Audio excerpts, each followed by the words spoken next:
This wedding was an assignment for my Religion 2 class in Catholic school. This one's wife. She's bitter.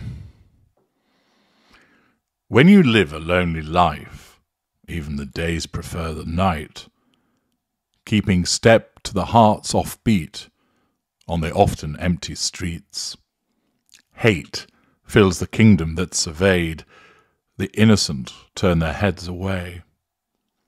We've come to expect nothing less from the king of bitterness. A chess match using ghetto pawns as the procession rolls along. Passing by in time to thumb the nose, the emperor that wears no clothes. Mark it down and save the date. No way is there to escape. A bitter pill adds to the bitter edge for the king of bitterness. Spread the wealth and take a bite, promised anything you like. If they would look, they clearly see that you were born of royalty. Click your ruby heels, there's something wrong. No way will you make it home. Remember what your mother said about the king of bitterness. You've been stuck, and you have bled to the king of bitterness. Lay down now, you sleepy head. Good night, king of bitterness. Hello, I'm H.G. Tudor. That was The King of Bitterness by Mike Hauser, which might aptly be described as the queen of bitterness and applicable to this one's wife, for she has been described as most bitter, unreconciled woman there is. According to skynews.com.au, royal biographer Tom Bower has blasted this one's wife, following speculation that Prince Harry's visit to the United Kingdom could spark reconciliation with his family after years of estrangement. I think there's absolutely no hint of reconciliation.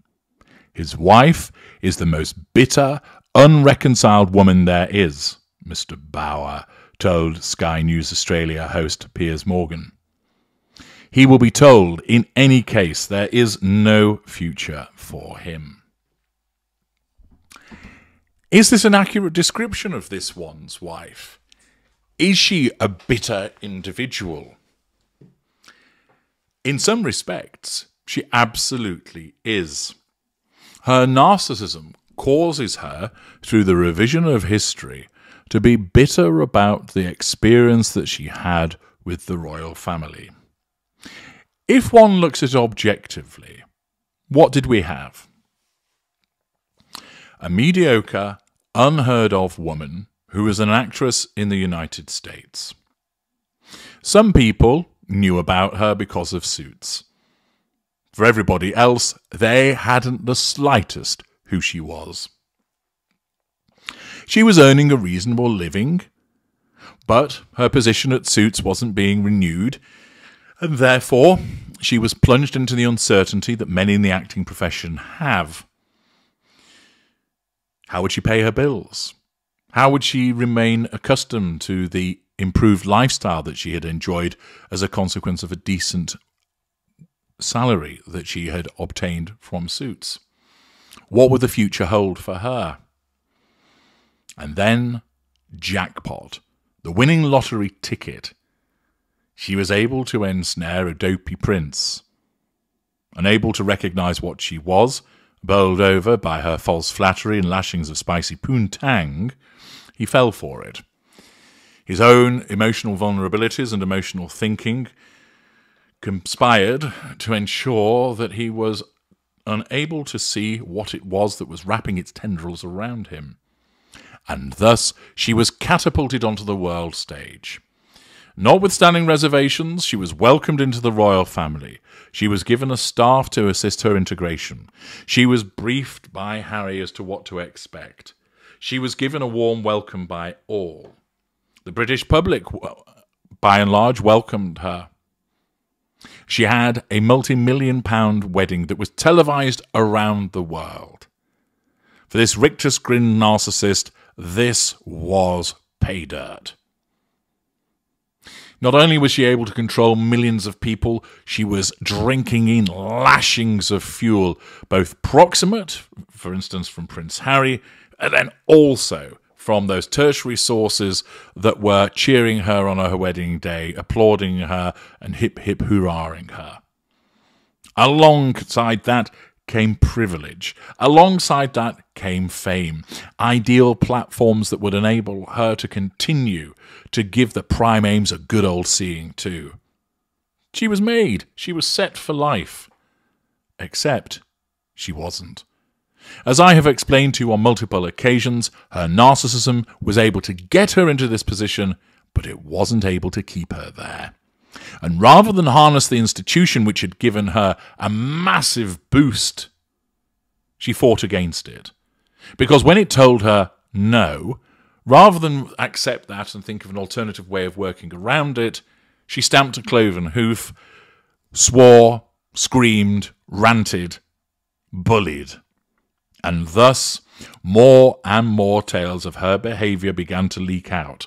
More and more people saw the signs.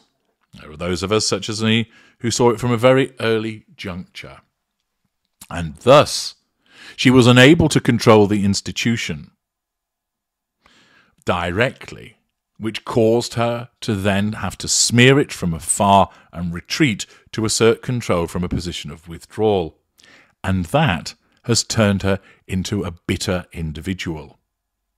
It isn't the case that each and every moment she is seething about the way that she perceived she was treated by the royal family, but it will come up regularly given the fact that her husband will remind her of the royal family by his very presence. He's one of them, and she cannot help but be drawn to look at the headlines about Charles, about Camilla, about William and Catherine, etc. And all of that will maintain the bitterness because her narcissism will remind her they treated you badly.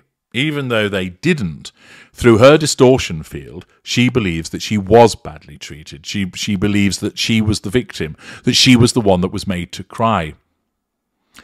Her narcissism has rewritten what went on, so she actually believes all of that. It is her reality.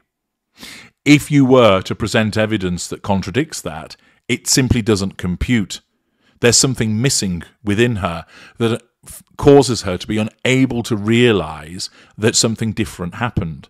And no matter what evidence you put in front of her, no matter how compelling it is, the narcissism will always dismiss it, deflect it, denigrate it, cast it to one side to ensure that it is her narrative of victim, her narrative of being bitter that prevails. And thus, she has no interest in reconciling with the royal family, save to the extent that she can maintain some form of relations with them, so she can continue to utilize their name to continue to be famous and to make money. If she were to suddenly be friendly with the royal family and all smiles and shits and giggles, that would simply be her narcissism compartmentalizing, but it isn't a genuine reconciliation, and she could soon revert to the bitterness that has been seen time and time again, should the narcissism deem that that's appropriate, in light of undoubtedly further threats to her control that would happen following a supposed reconciliation. She is bitter, and her bitterness comes from the fact that her narcissism tells her that she is the victim, that she was the one that was badly treated, that she was the one that was abused by the royal family, by the British public, by the British media. And thus, that lemony, stinging bitterness continues each and every time the royal family come upon her radar. I'm H.G. Tudor. Thank you for listening.